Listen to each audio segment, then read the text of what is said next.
O, ito na pang bayad mo. Ito na. Ako lang ba? Bigyan mo.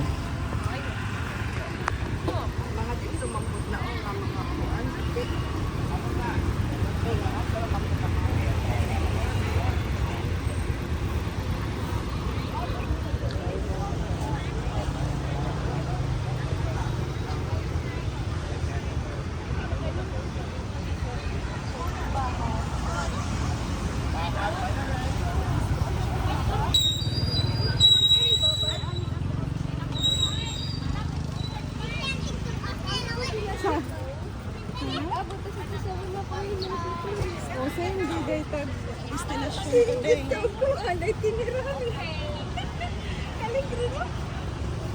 Pero kita iba nila eh. Ang sila papi.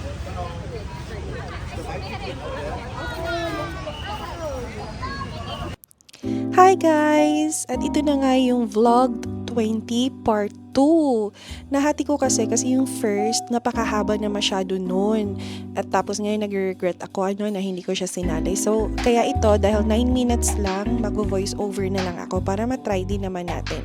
So, ito, dito sa part na to, papunta kami sa pag-buy ng ticket for each of us. So, kapag foreigner ka, $1 ang babayaran mo. And then, after mong magbayad, pwede ka nang tumaas dun sa kanilang temple mismo para pumasyal at makita kung ano yung itsura sa loob. At yun na nga, ito na nga yung yung hagdan. Natatawa ko dito at very medyo iniisip ko si mama kasi hindi naman siya masyadong mahaba. But then again, maraming steps kasi siya. At dito ko na-realize na kailangan talaga nating mag-exercise at isama na din yung pag-aakyat baba ng hagdan kasi dito sa part na to talaga nangangalay agad ang aking mga binti at kitang-kita nyo naman dito, makikita nyo sa mga itsura namin na kami ay hinihingal talaga sa dun kahaba lamang na steps na yun. At ito na nga, napapainom na agad kami ng tubig. At yung kapatid ko naman, si Isabel, yan, saan na pupunta para mag-picture-picture. At ito na, papasok na kami dun sa temple mismo at makakita dito agad, bubungad sa'yo ang napakalaking Buddha ng Cambodian. And may naabutan kaming babae na nagpipray at nagbow pa nga kami, di ba, to pay respect. Pati na din si mama. So ito, ginawa namin, nagpipicture-picture, syempre. Tapos, tingin-tingin sa mga statues dito. Ang ganda ng scene na to. Nagagandahan ako sa kuha ni Mike dito. Thank you, babe. Ganda, nagagandahan ako talaga dito. Para kaming nasa, parang nasa music video. Charot. Pero yun na nga. Tingnan nyo. I hope makikita nyo na yung mga, dito, yung mga statue ng temple nila. Dito sa cabinet na to, may mga maliliit din dyan na mga miniature na mga figurines or ng mga Buddha at ng mga kung ano-ano na part ng history nila at ng culture. And I'm very happy na nadala ko sila dito kasi kahit napaka-simple lang dito at maliit, but I'm happy na napasyal ko sila mama dito at yung mga kapatid ko. At dito na nga, yan, nakikita nyo si ate may dalang prutas, mga pumupunta dito para magdala ng offerings at mag-pray. At alam nyo ba, nung January 1, yung New Year mismo, napakadaming tao kasi napadaan kami ulit dito.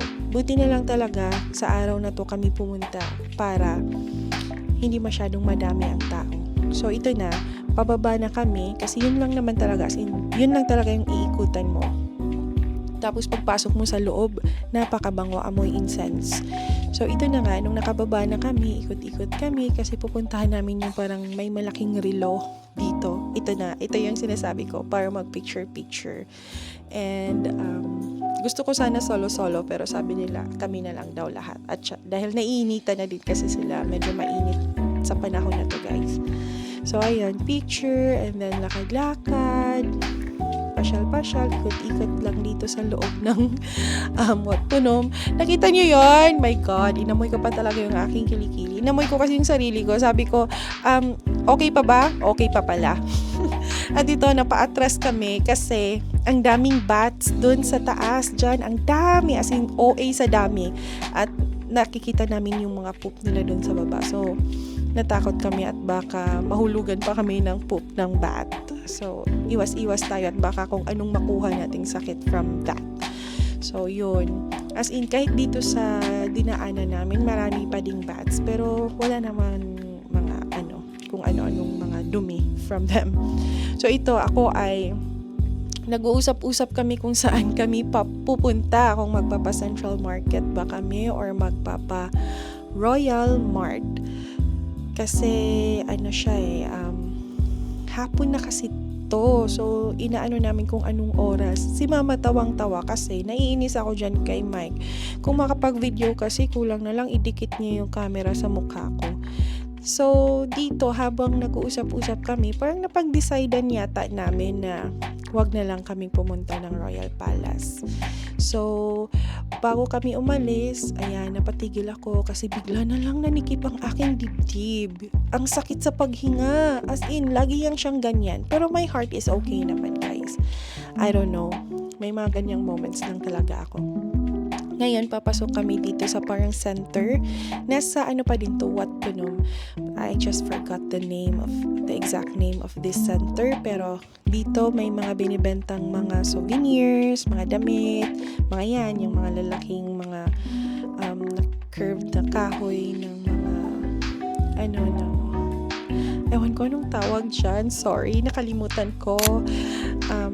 Tapos, ito na nga, papunta kami ngayon sa Central Market. Kasi, napag-isip-isip namin, yung ticket kasi ng Royal Palace, $10.5 each sa foreigner. O, diba? Tapos, 5 kami.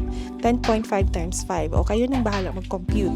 So, sabi namin, instead na ipasok namin doon sa Royal Palace, punta na lang kami sa Central Market at mamili na lang kami ng mga pasalubong for the relatives, extended relatives, like mga pinsan namin or mga tita-titos namin, mga ganyan.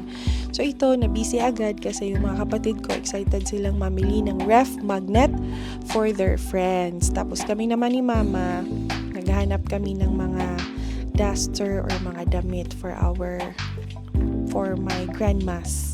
Yan, at grandpas. Tapos, yan, naghahanap pa kami ng mga Cambodian shirts din.